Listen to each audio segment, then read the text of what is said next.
বেশ কিছুদিন যাবৎ আমার শরীরটা অনেক খারাপ। ভাবতেছি ডাক্তার দেখাবো।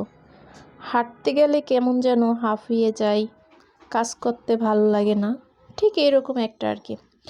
ডাক্তারের কাছে গেলাম, ডাক্তার বলল ওয়েট কমাতে হবে, ওয়েট নাকি বেড়ে গেছে, প্রতিদিন তোমাকে হাঁটতে হবে। হাঁটতে বের হলাম, অনেকখানি রাস্তা হাঁটতেছি, ইতিমধ্যে হাঁফিয়ে গেলাম। হাঁফিয়ে যাওয়ার পরে কিছু দূর যাওয়ার পরে দেখি একটা দোকান। সেখান থেকে চিপস, জুস, বিস্কিট যা যা আছে সব কিছু নিলাম, নিয়ে খাইতেছি আর হাঁটতেছি।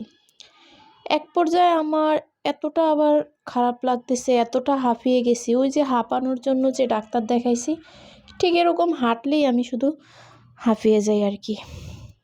ইতিমধ্যে তারপরে হাঁটতে বাসায় আসলাম। বাসায় এসে ডাক্তার বলছে হাঁটবেন কিন্তু কিছু খেতে পারবা না, ঠিক আছে।